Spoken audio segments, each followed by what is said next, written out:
천지를 만드신 하나님 아버지를 내가 믿사오며 그 외아들 우리 주 예수 그리스도를 믿사오니 이는 성령으로 잉태하사 동정녀 마리아에게 나시고 본디오 빌라도에게 고난을 받으사 십자가에 못 박혀 죽으시고 장사한 지 사흘 만에 죽은 자 가운데서 다시 살아나시며 하늘에 오르사 전능하신 하나님 우편에 계시다가 주로서 산자와 죽은 자를 심판하러 오시리라. 성령을 믿사오며 거룩한 공예와 성도가 서리터는 것과 죄를 사하여 주시는 것과 몸이 다해 사는 것과 영원히 사는 것을 믿사옵나이다. 아멘. 하나님의 말씀 보도록 하겠습니다. 데살로니가전서 2장 1절에서 6절 말씀입니다. 데살로니가전서 2장 1절로 6절 말씀입니다. 1절 제가 먼저 봤습니다. 형제들아 우리가 너희 가운데 들어간 것이 헛되지 않은 줄을 너희가 친히 아나니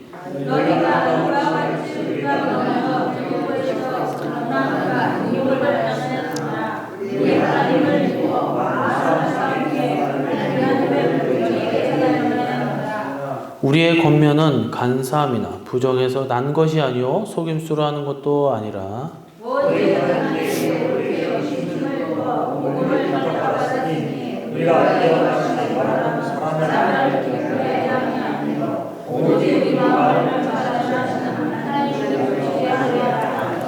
너희도 알거니와 우리가 아무 때에도 아첨하는 말이나 탐심의 탈을 쓰지 아니하는 것을 하나님이 증언하시느니라. 또한 우리는 너희에게서든지 다른 이에게서든지 사람에게서든 영광을 구하지 아니하노라. 아멘. 할렐루야. 오늘도 하나님의 은혜가 함께 하시기를 간절히 소망합니다. 오늘은 데살로니가전서 2장 1절에서 6절의 말씀을 중심으로 이 바울의 사역 자세라는 제목으로 하나님의 말씀을 전하고자 합니다. 이 데살로니가 교회는 이 사도 바울이 2차 전도 여행 때 방문하여 그곳에서 복음을 전파하고 세워진 교회다라고 할 수가 있습니다. 데살로니가 교회에 대해 이 바울이 증언하는 내용은 이 데살로니가전서 1장에 나오는데 이 교회는 이 믿음의 역사 그리고 사랑의 수고 소망의 인내가 있었다라고 했어요. 그러니까 모든 면에서 탁월한 복된 교회였음을 알 수 있습니다. 그래서 오늘 본문은 바울이 교회를 향해 그리고 성도들을 향해서 자신이 주님의 그런 부르심을 받은 이후에 어떠한 모습으로 사명을 감당했는지를 증언하고 있는 내용이다라고 할 수 있습니다. 그래서 오늘 본문 중에서 바울이 과거와 현재 자신의 사역의 모습을 소개하며 어떤 태도 그리고 어떤 목적을 가지고 사명을 감당했는지를 나타내는데 이 시대는 참으로 악한 시대요. 또 미혹이 가득한 시대입니다. 이러한 때 참종들, 성도들이 정말 절실하게 필요한 내용이 아닌가 생각되어집니다. 그 때문에 저는 오늘 바울의 사역 자세를 우리가 소개하며 주님이 인정하시는 그 참종의 모델 그리고 어떻게 사역을 감당하는지 참된 일꾼의 모습이 어떠해지는지 우리가 함께 살펴볼 때에 큰 은혜와 깨달음이 있기를 간절히 소망합니다. 자, 첫 번째로 바울의 사역 자세는 어떠했는가? 탐심의 탈을 쓰지 아니하였다라고 했습니다. 5절의 말씀에 보면은 너희도 알거니와 우리가 아무 때에도 아첨하는 말이나 이 탐심의 탈을 쓰지 아니한 것을 하나님이 증언하시느니라라고 했어요. 그러니까 바울의 사역 첫 번째 자세는 바로 탐심의 탈을 쓰지 않았다 그랬어요. 이는 진정한 하나님의 종, 제자는 자기 욕심으로 사역하지 않았음을 의미합니다. 여러분, 누군들 욕심이나 탐심이 없겠습니까? 다들 자기 속에 욕심이 있고 또 탐욕이 있어요. 무언가 더 갖고 싶어하는 마음이 있다라는 거예요. 하지만 세상 사람들이 어떠해도 참종은 결코 그래서는 안 된다는 거예요. 결코 탐욕과 탐심을 갖고 사역해서는 안 된다는 거예요.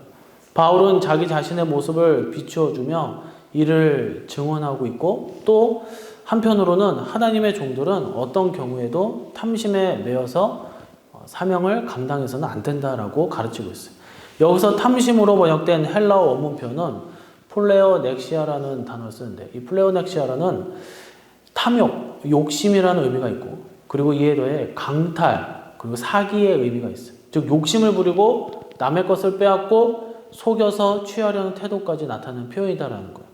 그러니까 주의 종들, 하나님의 일꾼들은 주의 진리를 전하고 이 사람들을 유익하게 하고 그들이 하나님의 그 축복 속에 어떤 은혜 가운데 살 수 있게, 또 진리 가운데 말씀을 실천하고 또 그것을 믿음의 행위가 드러나올 수 있게 그런 일을 해 나가게 해야 된다라는 거야.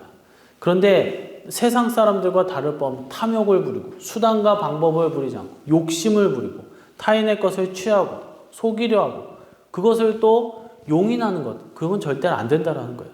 그래서 바울은 자신이 결코 그러한 악한 태도, 자세를 절대로 용인하지 않았고 순전하게 사명을 감당했다라고 말하고 있어요. 그러니까 우리도 그러한 일꾼으로 서야 될 줄로 믿습니다. 조금의 꺼리낌 없는 순전하고 거룩한 일꾼으로 서시기를 간절히 소망합니다. 바울은 아마도 자신의 탐심의 탈을 쓰지 않았다고 하면서도 뭐라고 합니까? 발람이나 가룟유다 같은 자들을 떠올렸을 수도 있어요. 왜냐하면 구약에서는 어떤 탐욕스럽고 또 하나님의 종이고 하나님을 알면서도 하나님의 말씀을 전하지 않고 하나님의 백성들을 저주했던 발람, 신약에서는 주님을 배신했던 가룟유다. 그래서 여기서 보면 발람의 경우는 뭐야? 이 자신의 품삯, 자신의 어떤 대가를 위해서 어그러진 길로 나아갔다고 했어요. 유다서 1장 11절의 말씀을 보면 화했을진저 이 사람들이여 가인의 길에 행하였으며, 그러니까 아벨의 길이 아니라 살인자의 길을 걷더라는 거죠. 또한 삭을 위하여 발람의 어그러진 길로 몰려갔으며 고라의 패역을 따라 멸망을 받았도다. 이 발람과 발락이잖아요. 그 이제 저희 딸 누리가 자꾸 이제 그 이름 비슷하니까 발람이 발락에게 자꾸 그렇게 말장난을 하는데 가정 예배 시간에 있어가지고 뭐 하는 거야? 발람이 발락에게 이제 헷갈리니까 그게 이제 재밌었나 봐요. 아시죠? 발람은 어떻게 보면 주의 종이고 또 발락은 이제 사악한 왕이잖아요. 그래서 이 발락 왕이 자꾸 이스라엘 민족이 세력이 커지니까 위험하니까 이제 암몬 왕이죠. 이게 이제 무서운 거예요. 그래서 그때 당시에 유명했던 이제 무당이나 어떤 점쟁이 같은 그 효력이 있던 사람한테 찾아가는 거예요. 발람한테 찾아가는 거예요. 그래서 재물을 어마어마하게 주고 이제 이스라엘 민족을 저주해라. 그러면서 이 발람이 하나님을 분명히 알았단 말이에요. 근데 이 재물이 너무 탐났어요. 그래서 난 절대 그럴 수 없다 이래야 되는데 하나님한테 한번 물어보겠다 이렇게 얘기를 하잖아요. 그 사건에서 이제 또 나귀가 막 말을 한다던가 뭐 이런 사건이 발생하고 결국에는 끝끝내 발람이 이제 안 하는 것 같았지만 이스라엘 민족 현혹시켜서 나중에는 심판받게 되죠. 그래서 발람도 마찬가지예요. 선지자로 불렸던 것을 생각해 볼 필요가 있다는 거예요. 그럼에도 불구하고 하나님의 말씀을 제대로 전하지 않았어요. 또 가룟유다는 어떻습니까? 복음서에는 도둑과 같이 돈괴를 막고 괴짝을 갖고 있었어요. 그리고 넣은 것을 훔쳤다라고 묘사했어요. 요한복음 12장 6절이에요. 그는 도둑이라고 했어요. 도둑이라. 이 돈괴를 막고 거기 넣는 것을 훔쳐 가미러라. 한 걸음 더 나아가 가룟유다는 우리가 잘 알듯 금 30도 아니에요. 은 30을 받고 예수님을 배신하고 악한 자들에게 넘겨주는 일을 자행했어요. 그래서 마태복음 26장 15절에서 16절 말씀을 보면 내가 이 예수를 너희에게 넘겨주리니 얼마나 주려느냐 하니 그들이 은 30을 달아 주거느리라는 거예요. 그러니까 자신의 스승을 팔려고 그러는 거예요. 내가 이렇게 넘길 테니까 얼마 줄 거냐? 은 30 줄게. 그리고 그가 그때부터 어떻게 해서든 예수를 넘겨줄 기회를 찾았다라고 했어요. 그러니까 우리가 잘 알듯 유다도 분명한 주님의 제자요 사도라 불리울 때가 있었어요. 그런 그를 어째서 그가 추악한 일을 저질렀을까? 바로 이 욕심, 탐욕의 탈을 썼기 때문입니다. 이 욕심이 그만큼 무서운 거예요. 탐욕이 그들을 괴물로 만든 것이며 이 마귀의 앞잡이로 만들었다는 거예요. 기억하시길 바랍니다. 우리도 탐심을 따르면 이렇게 악한 자들의 뒤를 따르게 되는 거예요. 순식간이 되는 거예요. 바울은 이를 잘 알고 있었어요. 그래서 결코 탐심을 용납하지 않았어요. 그래서 이겨야 된다고 그랬고 주님 보시기에 늘 합당한 일꾼으로 서야 된다라고 계속적으로 주장하고 있다는, 저와 여러분 이렇게 사기를 간절히 소망합니다. 최근 언론에 뭐 몇 개월 전부터 그 이단들에 대해서 자꾸 조명하면서 이제 다큐멘터리가 나왔잖아요. 근데 최근에는 뭐 통일교 교주 가족, 이제 문선명 씨가 이제 문선명 교주, 그 교주가 죽고 나서 사후에 어떻게 됐습니까? 이 통일교 교주 문선명의 그 아내 한학자, 이름도 특이해, 한학자가 있어요. 그리고 그 아들 사이 막 법정 재산 싸움이 막 벌어져요. 어마어마한 그 재산이 막 수십조, 수백조가 있고 막 미국의 총기 사업도 하고 그러니까 얼마나 재산이 많겠습니까? 그리고 그 음료수도 팔고 막 그러는데, 그래서 통일교 가정연합 이 재산 다툼 내용을 주로 하는 이 법정 분쟁에서 서울 반포가 뭐 대단하대요. 센트럴시티의 60%, 그리고 한국 용평 스카이 리조트, 그리고 일성건설 어디예요? 일성건설 65% 대지분 등이 갖고 있대요. 2021년 현재 기준으로 대략 2조 원대 재산이 아니라 소송에 걸려 있다라는 거예요. 일부분 소송을 하고 있는 거죠. 무지막지한 돈이 오고 간다라는 거예요. JMS는 어떻고, 또 아가동산에도 지금 뭐였죠? 무슨 레코드잖아요. 지금 그 레코드 회사, 우리나라의 그 음반 회사 해가지고 돈을 아직도 쓸어 담고 있어요. 피해자들은 아직도 울고 부는데. 아무튼 이 통일교 교주 같은 경우는 이 오늘날도 결혼한지 그렇게 하는지 모르지만 이 몇 년 전만 해도 그랬어요. 제가 이제 뭐 체육관을 빌려가지고 외국인이랑 결혼을 시킨단 말이에요. 뭐 특히 일본 사람들 결혼을 시켜요. 그러면은 딱 했는데 남녀 이렇게 웨딩드레스 입히고 또 턱시도를 입힙니다. 그러면 이제 결혼하려는데 여자나 남자가 이거 아닌 것 같아. 그래서 나는 결혼 안 할래. 그럼 가버리면 어떻게 돼요? 자, 앞줄 땡기세요. 그래가지고 이렇게 나는 내 부인이 되게 이쁘다 했는데 저 사람 그만둬가지고 땡겨버리면 그 사람은 결혼해야 된다. 웃기죠? 그런 거예요, 그렇게. 그리고 지금은 어떻게 한학자 이 교주가 지금 문선명 통일교 잡았잖아요. 그러니까 이 아들이 엄마랑 싸웠는데 진 것 같아요. 그래서 미국에서 이름이 생각이 안 나는데 그 총을 모시는 총신을, 이게 그 있잖아요, 쏘는 총, 그 총을 섬기는 그 종교를 하나 만들었어요. 그래서 이 왕관이 총알이에요. 황금 왕관인데 총알이 황금입니다. 그 결혼도 한 것 같아요. 그래서 그 아내도 왕관을 쓰고 있고 예배를 드릴 때 다 총을 들고 다녀요. 이렇게 딱 보면은 검색해 보세요. 한번 보면 이 총을 이렇게 들고 있어요. 들고 있고 모든 신도들이 다 총을 들고 예배를 드려요. 예배인지 모르겠지만 환장합니다. 그러니까 세상이 참 어떻게 돌아가는지 모르겠어요. 그래서 정도는 다르지만 결국 다 뭐예요? 어떻게 보면 우둔한 순진한 사람들, 그런 사람들의 마음을 혼탁하게 해가지고 홀려가지고 다 몸 뺏고 정신 뺏고 돈 뺏고 재산 뺏고 그리고 자기 자신은 배부르게 산다는 거예요. 얼마나 악하고 탐욕스러운 존재들입니까? 이러한 시대에 거룩한 일꾼, 그리고 탐심을 이긴 순전한 모습을 갖춘 그런 하나님의 참종들이 필요하다라고 할 수가 있습니다. 더욱 절실하다라는 거예요.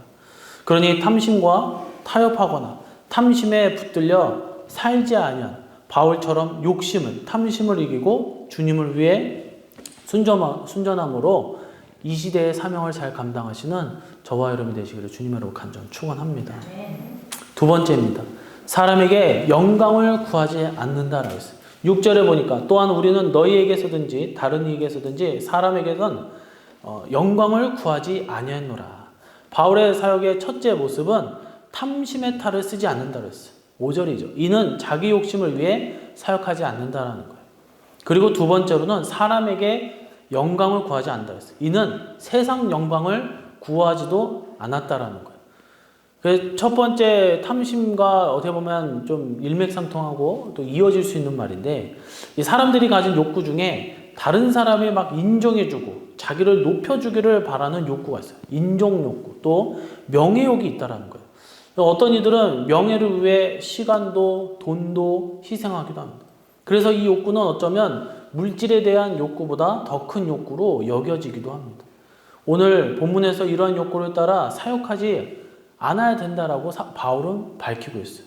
사람으로부터 존귀하게 되는 것, 사람에게 박수를 받기 원하는 것, 영광을 구하지 않아야 된다 그랬어요. 신약시대의 바리새인과 사두개인, 서기관들도 그랬다 그러죠.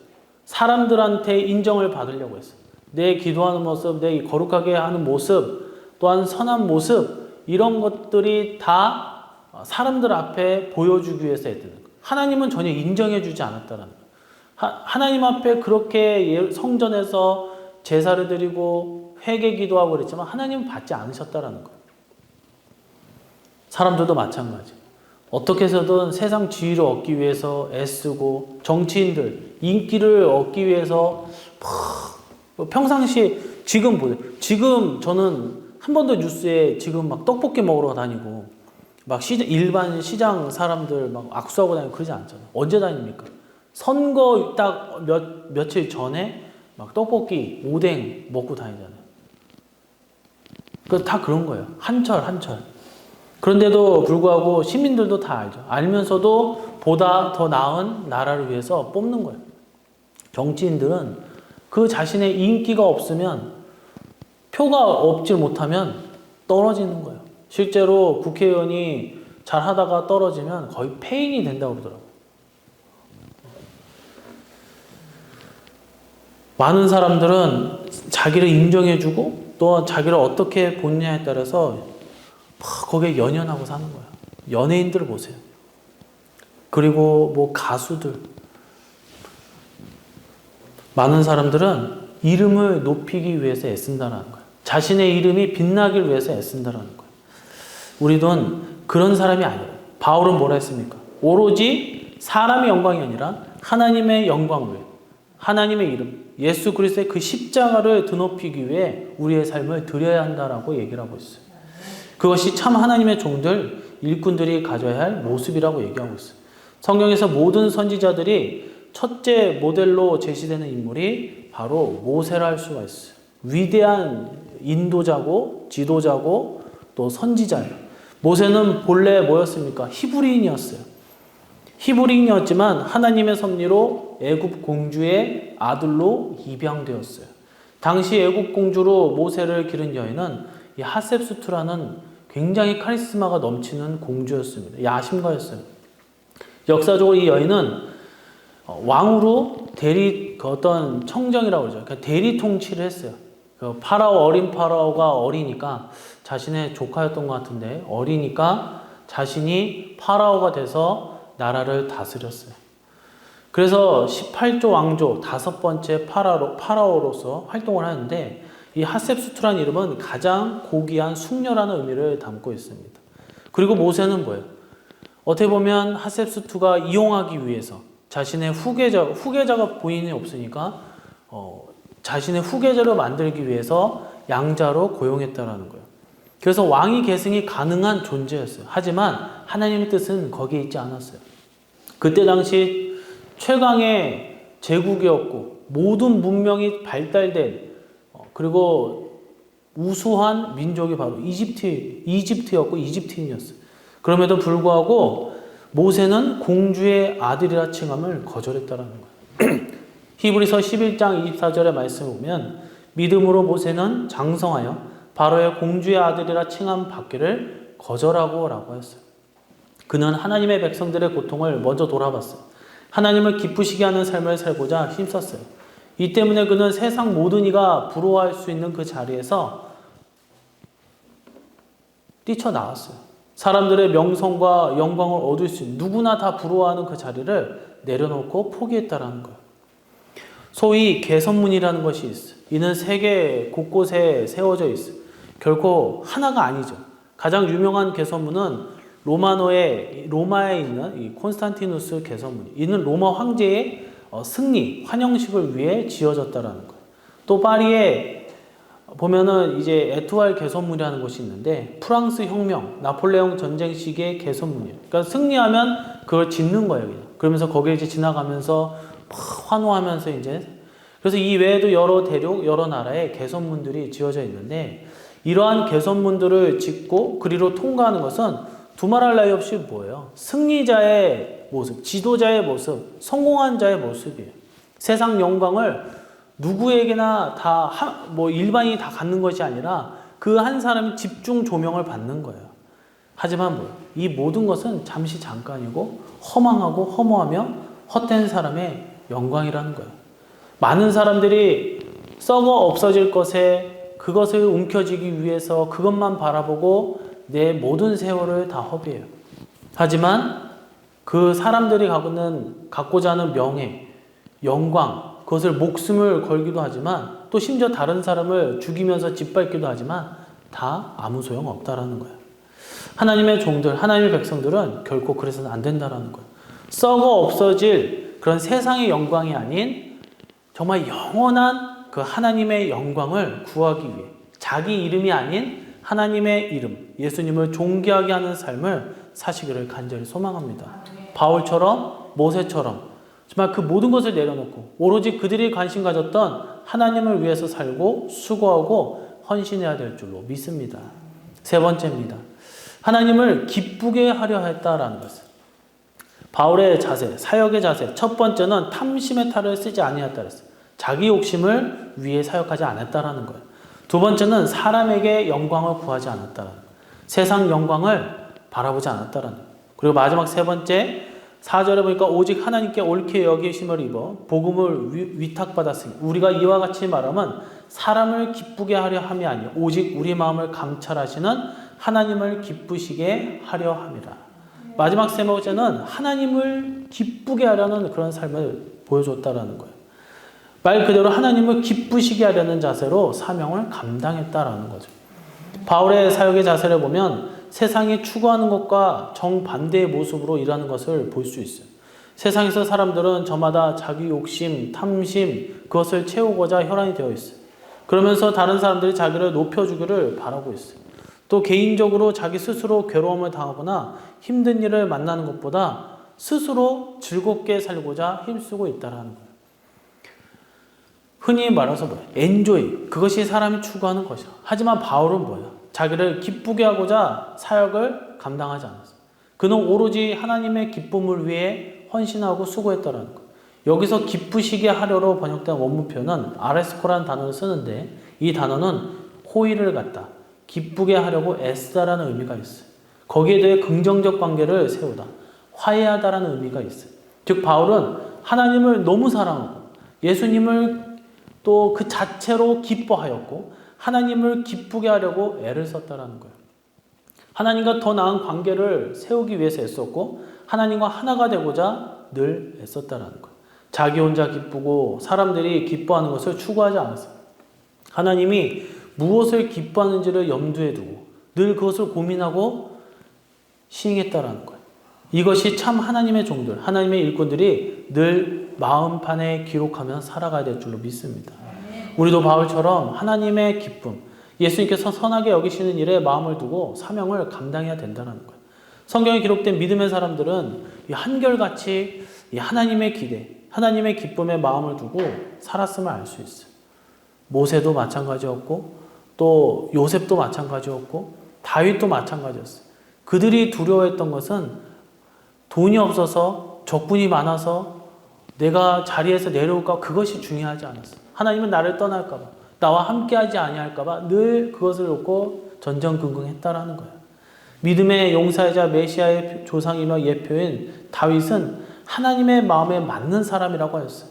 사도행전 13장 22절의 말씀을 보면 패하시고 다윗을 왕으로 세우시고 증언하여 이르시되 내가 이새의 아들 다윗을 만나니 내 마음에 맞는 사람이라 내 뜻을 다 이루리라 하시더니라고 했어요. 이 말이 무슨 말이에요? 그는 하나님의 마음에 기쁨을 드렸고 하나님께서 기뻐하시는 뜻을 늘 마음에 두고 살았다라는 거예요. 다윗처럼 모자라고 다윗처럼 하나님 앞에 칭찬도 받고 하나님을 위해서 애쓴 사람도 없지만 또 죄도 얼마나 졌습니까? 불륜을 저질렀고 또 한 사람을 살인을 저려 죽였고 가정을 파탄에 일으켰어요. 그럼에도 불구하고 하나님은 다윗을 평가할 때 이렇게 마음에 합한 자라고 마음이 맞는 자라고 평하고 있다라는 거예요. 우리는 믿음의 사람들을 보고 그들을 본받아야 하지만 또 다른 한편으로는 뭐예요? 그와 반대되는 인물들을 보면서 타산지석으로 삼아야 된다는 거예요. 아, 저 사람들은 나쁜 사람이니까 보지 말아야지. 이런 것도 있겠지만 바로 하나님을 기쁘시게 한 다윗과 반대되는 사람을 보면서 영적으로 늘 경계하며 그 모습이 무엇인지를 알아야 된다는 거예요. 대표적인 인물로 사울을 보세요. 사울은 왕이라는 지위가 있었어요. 하나님 앞에 겸손하게 왕으로 부르심을 받았어요. 하나님께서 그를 세우셨어요. 그를 백성 위에 두셨어요. 잘 보세요. 스스로 잘나서 왕을 세운 게 아니라 하나님이 왕으로 세우셨다라는 거예요. 백성 위에 똑같은 백성이었지만 그래, 그 사람이 잘나서 그런 것이 아니라 하나님이 백성 위에 두기 위해서 사울을 택했다라는 거예요. 그렇게 따지면 얼마나 이 왕이라는 존재가 하나님 앞에서는 아무것도 아니라는 거예요. 하지만 그는 하나님을 겸손한 마음을 품고 하나님이 세우셨고 하나님이 나를 이렇게 세우셨고 나에게 기름을 부으신 것을 기억하지 못하고 착각에 빠져서 사람의 눈치만 보고 아, 사람들이 나를 세웠지. 또 사람의 말에 휘둘리면서 아, 사람들의 말에 내가 듣지 못하면 내가 내쫓김을 당하겠지. 그런 착각에 빠져가지고 하나님의 명령이 있음에도 불구하고 백성의 말을 청종했다 했어요. 사무엘상 15장 24절의 말씀을 보세요. 사울이 사무엘에게 이르되 내가 범죄하였나이다. 내가 여호와의 명령과 당신 말씀을 어긴 것은 내가 백성을 두려워하여 그들의 말을 청종하였습니다. 라고 했어요.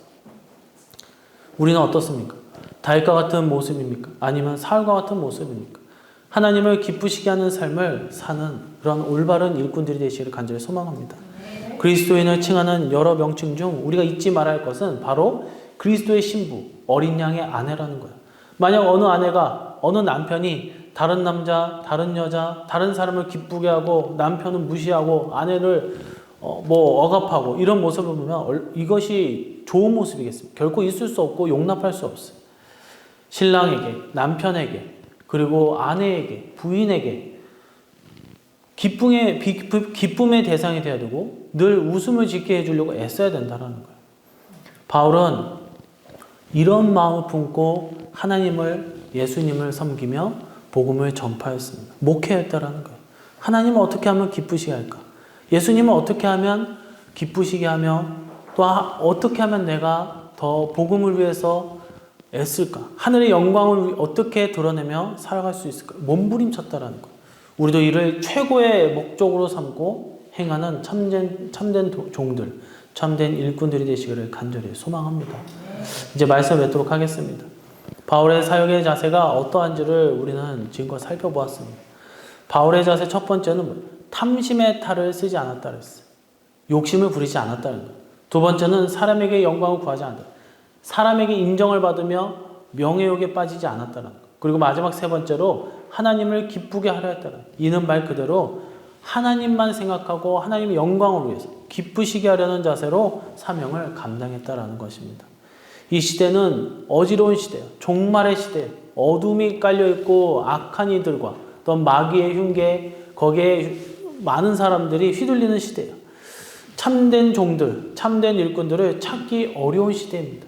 그러니 더더욱 주님은 참된 종들, 참된 일꾼들을 눈여겨보시고 기뻐하시고 축복하시기를 간절히 소망합니다. 제가 이 동네도 마찬가지지만 한 번씩 동네 이렇게 걸어다녀가지고 산책을 하잖아요. 이제 예를 들어서 한 번씩 요즘에 밥값도 왜 이렇게 비싼지 모르겠지만 한 번씩 밤에 이제 골목 돌아다니면 뭔 세상에 그런 교회가 그렇게 많은지 개척을 하던 그런 상가교회를 말하는 상가교회도 많고 또 건축한 지은 교회도 많고 교회란 교회가 어마어마하게 많더라고요. 지방에도 마찬가지겠지만 무슨 교회가 그렇게 많은지 모르겠어요. 그러면서 세상 사람들은 교회가 많다고 그러겠죠. 제가 봐도 교회가 많은 것 같아요. 그리고 교회가 좀 띄엄띄엄 있으면 되는데 너무한 교회는 뭐야? 막 1층에 2층에 교회가 있는데 또 3층에 또 교회 있고 또 어디 보니까 6층에 또 교회가 있고 다 다른 교회가 이렇게 다 개척을 했단 말이에요. 그러면은 저 전도를 할 때도 저희 보시면 2층은 무슨 교회고요. 2층에 3층에 저희는 거기가 아니고 6층 교회 이렇게 해야 될지 교회를 완전히 다 거기다가 다 박아놓은 것처럼. 근데 다른 한편은 뭐야? 정말 교회가 이 땅에 많으니까 옛날에는 몰랐지만 얼마나 그 발전이 안 되는 그 옛날 시대 때 귀신도 많았고 뭐 도깨비 불이니 뭐니 저는 한 번도 본 적이 없지만 도깨비 불 보신 적 있습니까? 보셨어요? 보셨다고요? 나이가 좀 많이. 도깨비 불. 그러니까 제가 볼 때 교회가 십자가를 비추기 때문에 도깨비 불도 다 사라지는 거예요. 저는 그렇게 생각합니다. 그리고 곳곳마다 보면 그 여우고개라고 있어요. 여우고개 도로. 여기는 낙타도로라고 있는데 여우도로가 있어요. 그거 다 왜 그런지 아시죠? 그 여우에 홀린다 그래가지고 귀신에 홀린다 그래가지고 그 이름이 붙여진 거예요. 시흥에 어디 가도 여우고개가 있고 여기 어디에도 여우고개. 그 여우만 들어가면 다 홀린다라는 거거든요. 그런데 요즘에도 홀리겠습니까? 왜 그럴까요? 교회가 많기 때문입니다. 거기에 안 하는 요즘에 또 예배도 잘 안 드리는 교회가 많다고 하지만 그럼에도 불구하고 여전히 성도가 없어도 있어도 뭐가 됐든 간에 예배를 드리고 기도하고 찬양하고 남들 시끄럽다 하려도 그 시끄럽다 하지만 그들 때문에 그 주변 그 사회가 악한 영이 다 물러가고 그러지 않겠습니까? 축복받은 나라예요, 정말. 유럽은 더 이상 교회를 지을 수가 없어요.